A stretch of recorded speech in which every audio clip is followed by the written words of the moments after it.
하나님의 말씀 보겠습니다. 하나님의 말씀은 시편 146편 3절에서 5절입니다. 하나님의 말씀은 시편 146편 3절에서 5절 말씀입니다. 귀인들을 의지하지 말며 도울 힘이 없는 인생도 의지하지 말지니 그의 호흡이 끊어지면 흙으로 돌아가서 그 날에 그의 생각이 소멸하리로다. 야곱의 하나님을 자기의 도움으로 삼으며 여호와 자기 하나님에게 자기의 소망을 두는 자는 복이 있도다. 아멘.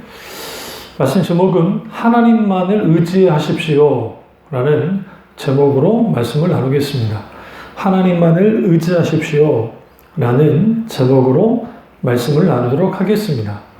시편 146편은 이스라엘 백성들이 70여 년의 바벨론 포로 생활을 마치고 다시 예루살렘으로 돌아오게 되었을 때 쓴 찬양시입니다. 그들은 미래에 대한 꿈과 소망으로 부풀어 있었고 예루살렘으로 돌아가면 무너져버렸던 성전과 성벽을 재건하고 그리고 이제 하나님께 온전히 제사를 드릴 수 있을 거라고 생각했습니다.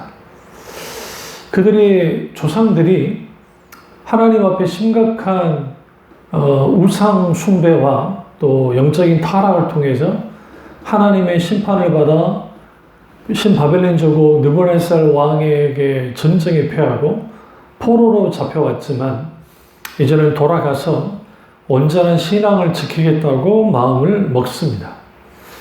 그러나 이들이 돌아올 때에 상당수 유대인들은 이제 바벨론에 이미 정착되어져 버렸고 그리고 이후에 페르시아라는 나라가 다시 세워지고 하는 일련의 여러 과정이 이제 벌어집니다. 근데 문제는 막상 예루살렘에 돌아와 보니까 이미 사마리아 지역에 살던 이방인들이 다 차지하고 있고 그리고 돌아온 유다 백성들, 유다인들을 중심으로 한 그들이 돌아왔을 때에 그 땅 거민들이 사람들이 그들을 굉장히 환영하지 않고 오히려 대적하는 그러한 일들이 벌어졌습니다. 예루살렘 성전과 성벽을 재건하는 것은 불가능한 것처럼 여겨지기 시작했고 더 나아가 이스라엘 백성들을 방해하고 모함하는 일들이 있게 됩니다. 심지어는 페르시아 제국의 고위 관리들에게 뇌물을 주면서 성전 건축을 방해하기도 하고 또 성벽 재건 또한 반역이라고 몰면서 이제 페르시아 제국을 향해서 이제 아닥사스다 1세에게 이렇게 되면 이들이 반역을 일으키는데 동참할 수 없고 또 하나는 세금을 내지 않겠다고 이렇게 압박했습니다. 그 때문에 예루살렘 성벽 재건 공사가 중지되는 그러한 또 심각한 가슴 아픈 일들도 이제 벌어집니다. 사마리아 사람들이 예루살렘 성과 성문을 이제 깨부수고 불을 저지르는 그러한 일들이 이제 공공연하게 벌어졌고 이스라엘 백성들이 이런 속에서도 이제 의지할 만한 게 하나님 그분밖에는 없었는데 이제 문제는 뭐냐면 처한 환경과 상황과 여건이 넉넉지 않으니까 이걸 어떻게 해야 될 것인가 인간적인 수단과 방법을 통해서는 이 문제를 타개할 수 없다는 것을 분명히 알게 됐습니다. 그래서 시편 146편의 이 시편 기자가 결국 우리가 의지할 것은 하나님 그분이지 온 권력자들, 돈 많은 자들, 잘 나가는 사람이 아님을 분명하게 밝히고 있습니다.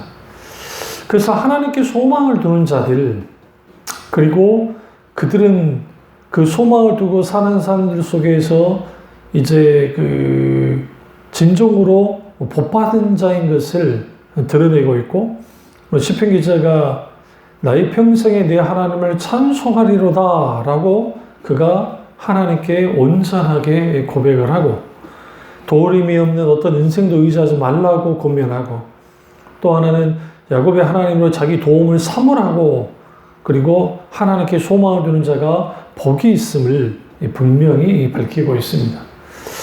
우리가 사람을 의지하는 사람들, 환경을 의지하는 사람들, 사람과 환경이 우리를 배반하게 되어지면 우리는 설 자리를 잃고 맙니다.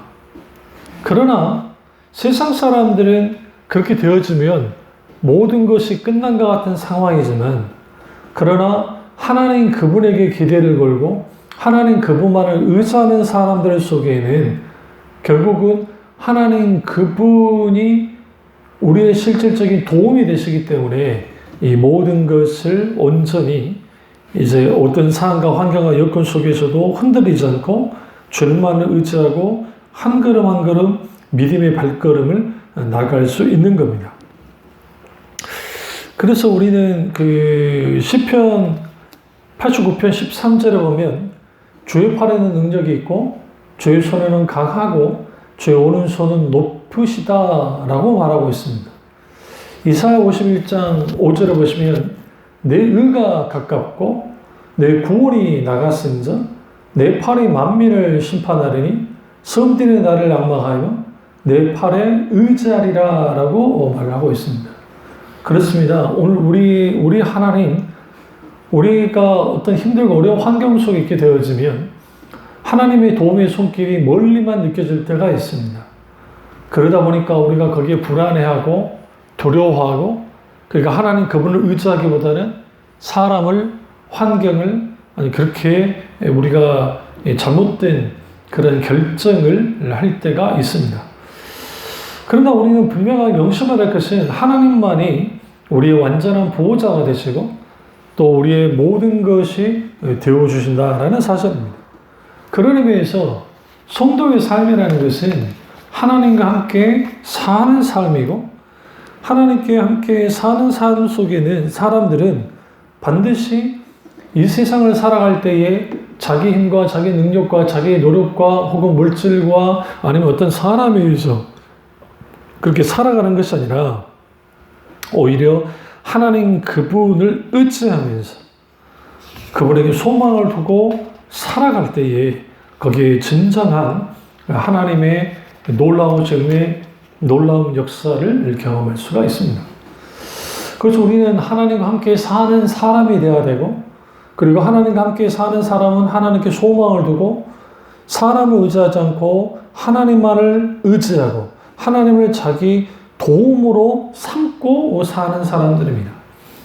이런 사람들은 설사 넘어진다 할지라도 다시 일어설 수 있고 그 다시 일어설 수 있는 원천은 하나님의 놀라우신 세미하신 그 손길이 도우시는 손길이 있기 때문입니다. 그렇다고 한다면 우리는 하나님만을 의지하는 신자가 되려면 어떻게 해야 될까요? 첫째로 도움이 없는 인생을 의지하지 말아야 됩니다.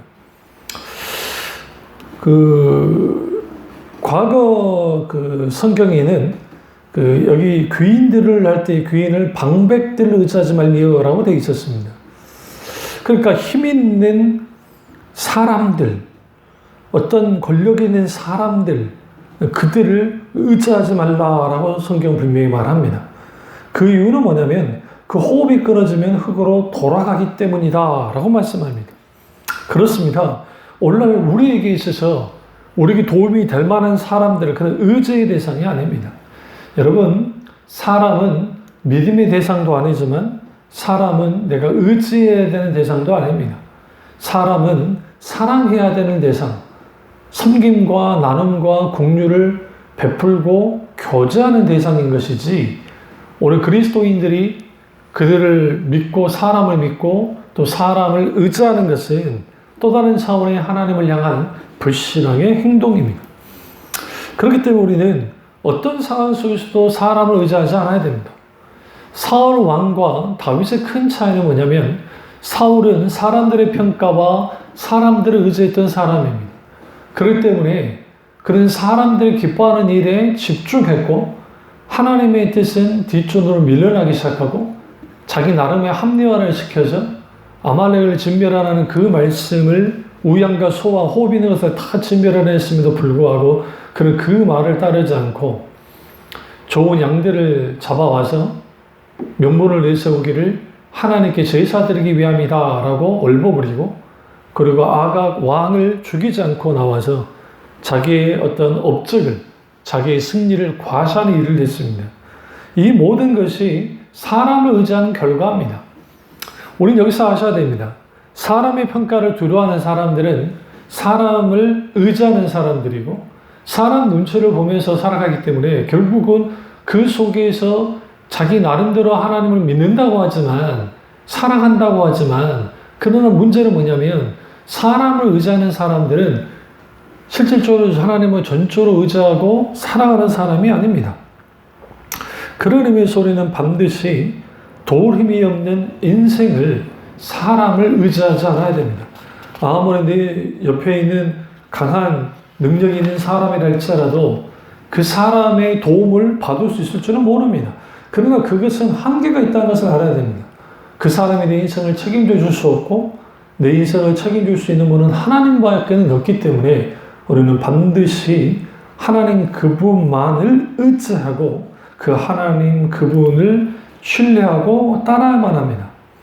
17세기 프랑스의 사상가이자 또 철학자이자 그리고 했던 수학자인 파스칼이 영어 16장을 읽다가 정신이 번쩍 들었습니다. 그때 팡사라는 책을 써서 유명하게 되었는데, 그가 그 가운데 다음과 같이 하나님의 음성을 내적 감동을 받았다고 하는데, 나는 아브라함의 하나님, 이삭의 하나님, 야곱의 하나님이다. 그러나 과학의 하나님은 아니다. 라고 들었다는 겁니다. 우리는 과학과 신앙이 충돌하지는 않습니다.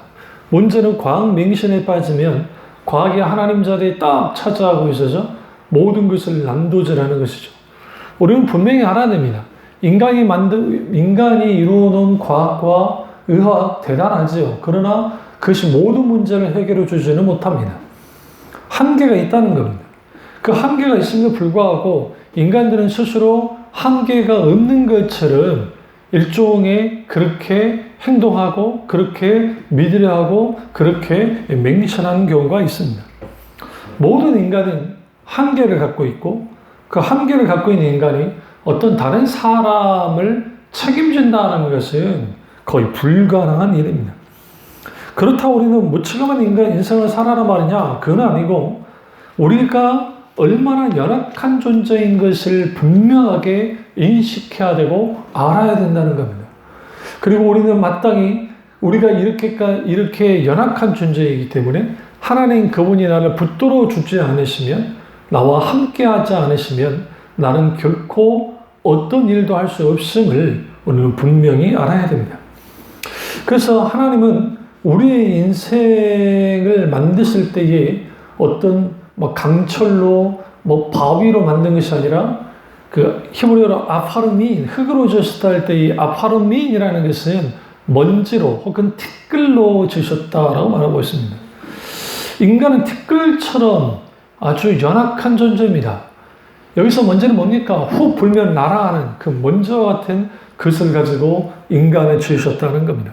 우리는 여기에서 인간은 하나님께로부터 창조될 때에 육신뿐만 아니라 영혼도 하나님의 형상으로 창조됐기 때문에 하나님을 절대적으로 의존하도록 창조됐습니다. 그러나 그것을 거스르고 자기 인생을 살아가기 시작하면 마치 자기가 하나님이 된 것처럼 나옵니다. 그 대표적인 게 나폴레옹이 내 사전에는 불가는 없다라고 했죠. 그러나 결국은 그가 처참한 패배를 오토르 전쟁에서 전쟁에 치고 이후에 그 인생의 말년을 정말 불행하게 끝냈을 때에 결국은 예수 그리스도 그분은 십자가에서 자기 죽음을 통해서 세상을 정복했지만 그는 정복하지 못하고 그렇게 끝나고 말았습니다. 세상에서 말하는 그 위대한 사람들, 그 정복 군주들, 그러나 그건 하나님의 관점에서는 전쟁 광들에 불과한 겁니다. 사실은. 그런데 그들이 아무리 잘났다 할지라도 모든 것을 책임져 줬느냐? 그렇지 않습니다. 그 위대한 알렉산더 대왕도 33살에 그의 수명을 거두게 되자 그의 부하였던 장군들이 나라를 4개로 쪼개고 그리고 결국 그 알렉산더의 자식을 다 죽이고 그들이 권력을 차지했습니다. 그렇습니다. 아무리 대단한 권력자라 할지라도 또 대단한 사람이라 할지라도 그의 생명이 곧어지면 그걸로 끝나는 것처럼 우리는 하나님 그분을 의지해야 됩니다. 결국은 사람은 의지하는 대상이 아니라 사랑하고 그리고 교제 나누고 그리고 섬기는 대상인 것을 분명히 알고 우리는 하나님께 분명하게 하나님 그분만을 의지해야만 합니다. 두 번째는 야곱의 하나님으로 자기 도움을 삼아야 됩니다. 이 세상 사람들이 살면서 세상에 의지할 것들을 찾습니다. 그래서 사회적으로 존귀한 사람을 찾기도 하고 힘 있는 사람들을 어떻게든 가까이 하려고 합니다. 근데 하나님은 이스라엘 백성들에게 향해서 세상을 의지하지 말고 하나님을 의지하라고 말합니다. 구약에 보시면 이스라엘 백성들이 하나님을 의지하지 않고 이집트를 의지하거나 아니면 북방 민족을 의지하거나 다른 나라를 의지했을 때 그런 처참하게 깨부셔졌습니다. 그런 의미에서 우리는 하나님 그분을 의지해야만 됩니다. BC 586년에 북이스라엘이 멸망하게 됐던 모든 과정들을 들어보시면 이스라엘 백성들이 하나님을 의지하지 않고 이집트를 의지했습니다. 결국 신바벨론 제국에 의해서 깨뜨려지고 또 이집트도 아주 심각한 타격을 받게 됩니다. 그러니까 우리 도움이 될 만한 그런 나라이든 어떤 사람이든 존재이든 그들에게는 한계가 있고 결국 우리가 의지할 대상은 하나님 외에는 없음을 우리는 분명히 알아야 됩니다. 예레미야 17장 5절과 8절을 보면 여호와께서 이와 같이 말씀하시니라. 무릇 사람을 믿으면 육신으로 그의 힘을 삼고 마음에 여호와께서 떠난 그 사람은 저주를 받을 것이라.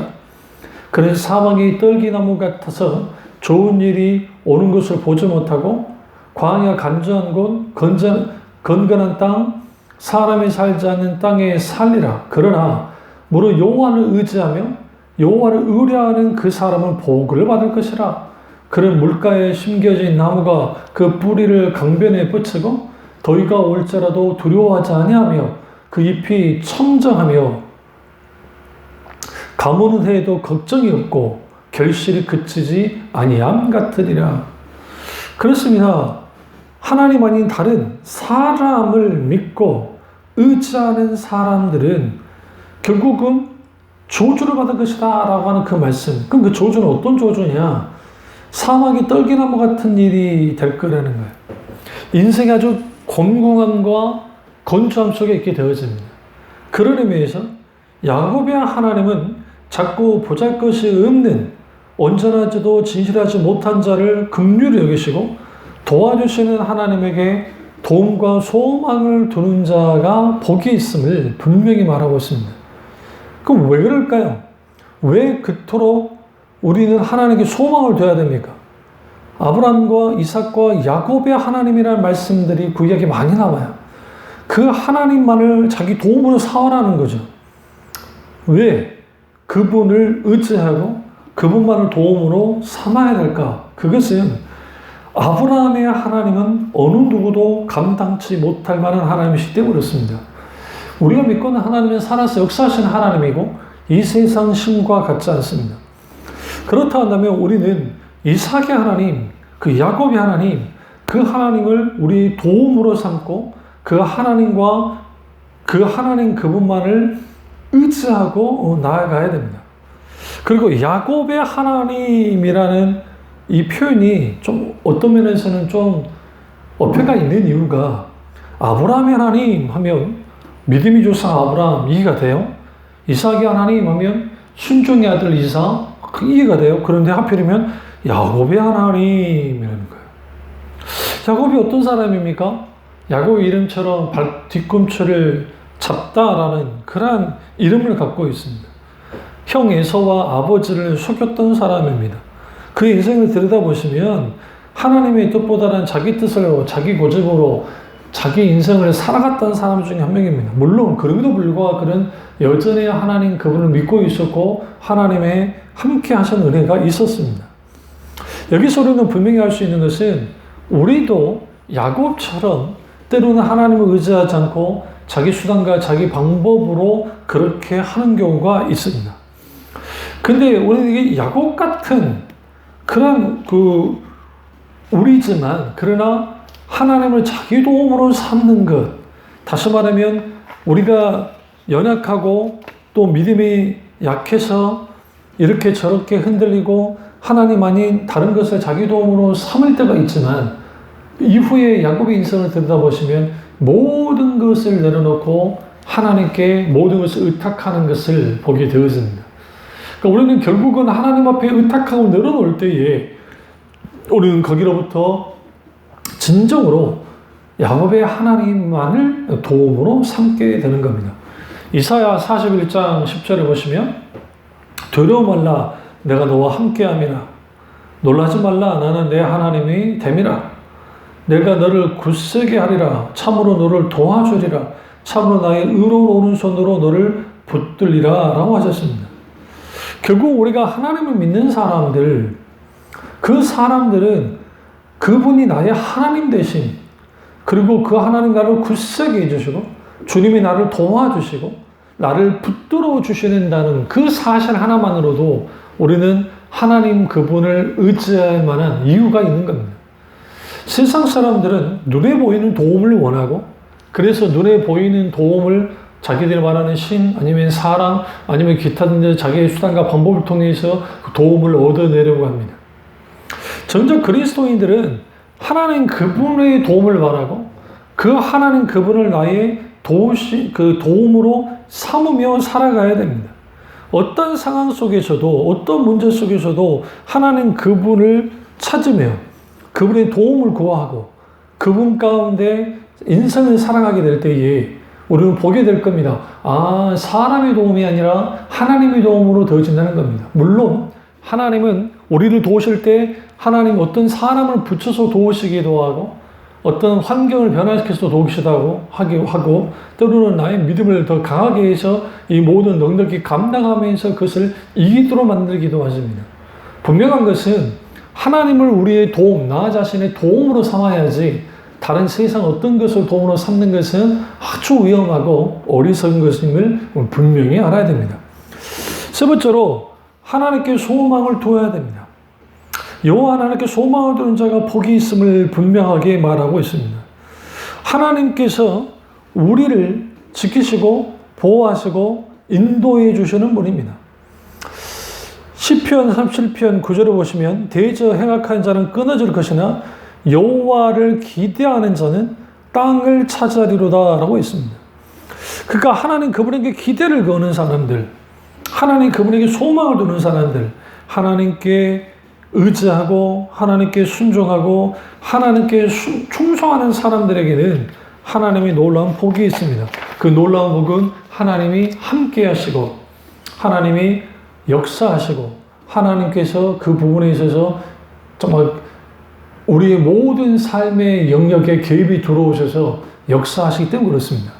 예레미야 29장 11절 보시면 나 여호와가 말하노라 너희를 향한 나의 생각은 내가 아나니 재앙이 아니라 곧 평안이요 너희 장래에 소망을 주려 하는 생각이라. 하나님이 우리에게 준 것은 소망을 주려 하신다라는 거예요. 그러니까 우리는 하나님의 그 소망을 바라봐야 됩니다. 그런데 그 소망을 바라볼 때 우리에게 요구되는 게 있습니다. 그것은 그냥 자동적으로 우리 가운데 소망이 그대로 그냥 주어져 버리는 것이냐? 그렇지 않습니다. 로마서 가보시죠. 5장 보십시오. 5장을 가고 있습니다. 5장 3절에서 6절까지 5절까지 보겠습니다. 다만 이뿐 아니라 우리가 환난 중에도 즐거워하나니 이는 환난의 인내는 연단은 소망을 이루는 줄 알미로다. 소망이 우리를 부끄럽게 하지 아니함은 우리에게 주신 성령으로 말미암아 하나님의 사랑이 우리 마음에 부은 바 됨이니. 여기서 중요한 게 환난 중에 즐거워한다는 겁니다. 근데 그 환난이 인내는 연단은 소망을 이룰 줄 알미라는 거예요.